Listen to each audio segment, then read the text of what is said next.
नमस्कार, आप देख रहे हैं मोटिवेशन विद मीना। आज मैं उत्तर प्रदेश के कानपुर शहर में हूँ और ये यहाँ का ओंकारेश्वर विद्यालय है। स्टूडेंट्स के लिए एक नेशनल लेवल का कंपटीशन हो रहा है जिसमें आप नदियों के बारे में जानकारी दे सकते हैं। मेरे साथ इस पर बात करने के लिए मौजूद हैं पूजा अवस्थी मैम, जो ओंकारेश्वर विद्यालय की MD हैं।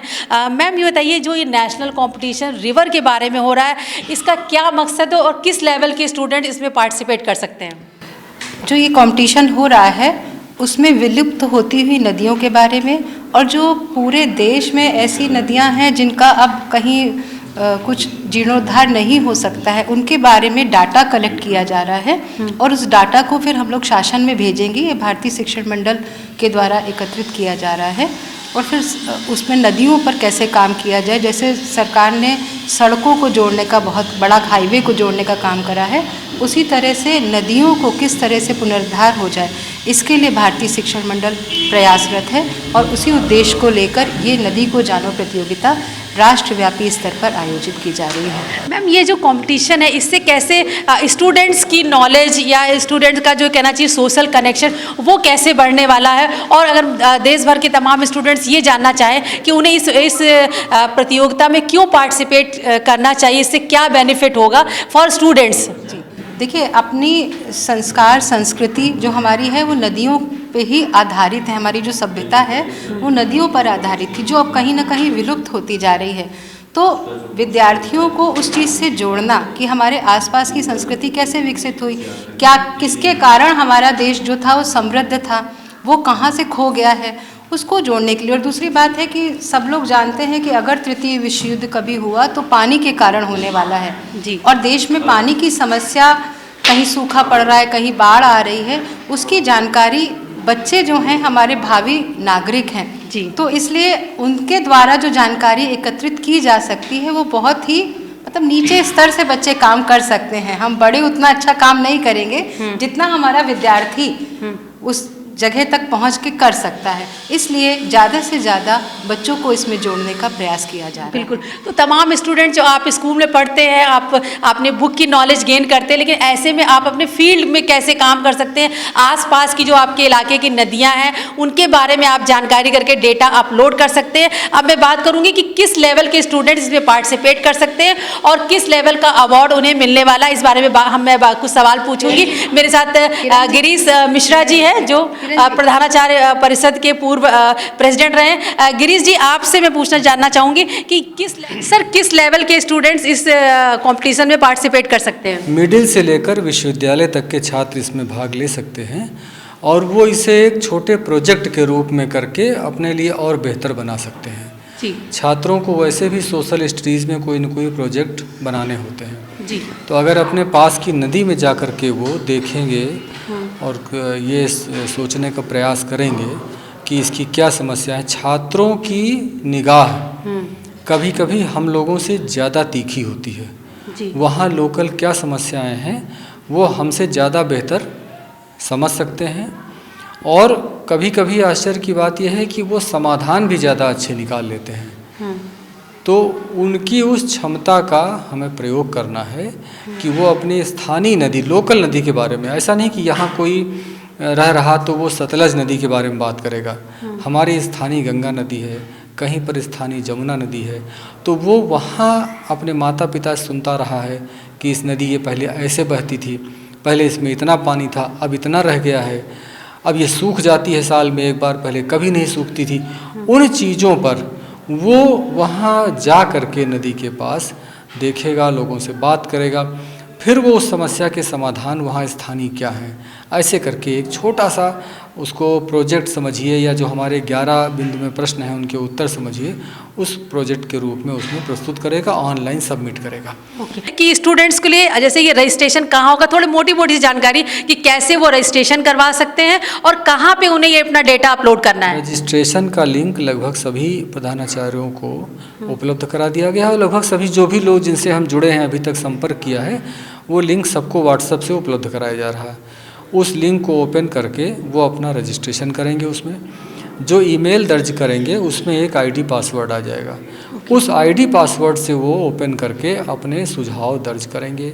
अगर वहाँ गए उन्होंने कोई फ़ोटो खींची है तो उसको उसमें अपलोड करेंगे और इस तरह से ये देखिए, ये कैसे करना है ये छोटी बात है। बड़ी बात ये है कि हम अपनी स्थानीय नदी के बारे में कई बार तमाम शिकायत करते हैं, ये तो ऐसा था पहले, अब ऐसा हो गया, इसमें ये सुधार होना चाहिए।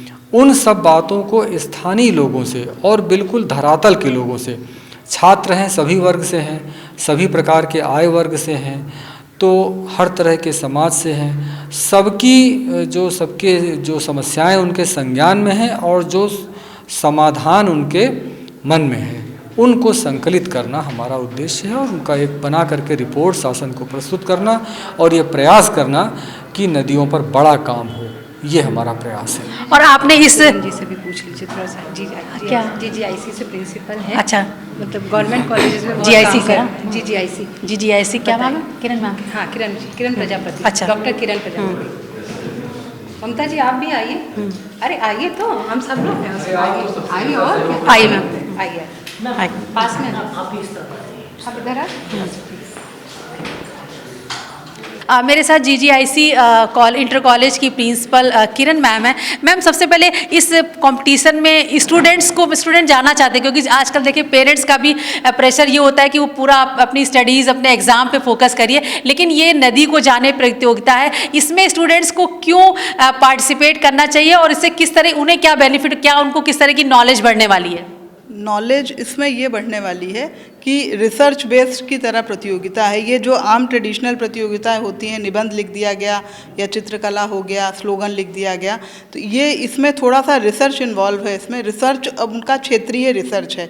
जैसे मैं कासिमपुर में कार्यरत हूँ और मेरे विद्यालय के पास में ही यमुना नदी बहती है, तो बाढ़ के समय पे इफ़ेक्ट होती है। तो इसमें बच्चों को क्या देना है कि उद्भव स्थल, नदी का उद्भव स्थल है, कौन कौन से नदियाँ कौन कौन से गांव को छूती हैं, अब उनके क्षेत्र के कितने गांव छूती हैं, सूखा पड़ता है तो कौन कौन से गांव इफ़ेक्ट होते हैं, उस नदी से कौन कौन से चीज़ें लाभान्वित होती हैं, और बाढ़ के समय पे क्या विभीषिका रहती है, कितने लोग प्रभावित होते हैं, क्या उसमें ये लोग बच्चे करते हैं।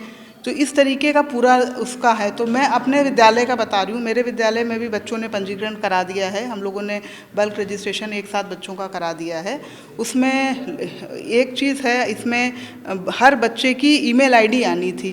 तो इसमें जैसे बच्चों के पास में ईमेल आईडी नहीं रहती है सभी बच्चों के पास में, तो इसमें हम लोगों ने ये सुझाव दिया था कि विद्यालय की ईमेल आईडी अगर हम डाल देंगे, तो जैसे सब बच्चों की ईमेल आईडी के कभी है, किसी के पास कभी नहीं है, तो इसमें ऑप्शनल के तौर पे हम विद्यालय की ईमेल आईडी का भी प्रयोग कर सकते हैं। विद्यालय की ईमेल आईडी पे लॉगिन पासवर्ड बच्चों का आ जाएगा, तो प्रिंसिपल को लॉगिन पासवर्ड बच्चों को प्रोवाइड कर देगी। इसमें एक चीज़ और है, जैसे लॉन्गिट्यूड लैटिट्यूड है, किस देशांतर पे बच्चे ने फ़ोटो खींची है उस चीज़ की, वो भी अगर वो ओपन रहेगा, उनकी जियो लोकेशन बच्चे को मोबाइल पे ओपन रहेगी, तो वो भी शो हो जाएगी हमारे। तो एक्चुअल चीज़ें जो है वो और अच्छा चीज़ दर्शाएगी हमारे इसमें। क्षेत्रीय लोग जो है क्षेत्रीय समस्याओं को बहुत अच्छी तरह समझते हैं, और हम लोग तो जाते हैं, पढ़ाते हैं, चले आते हैं, लेकिन वहाँ का लोग जो उस नदी से उपयोग कर रहा है, हमारी जो पर्यावरण की समस्याएं हैं और नदी के वाटर कंजर्वेशन से रिलेटेड प्रॉब्लम्स हैं, ये सभी चीज़ें हमारे इस प्रतियोगिता में वो कवर करेंगी।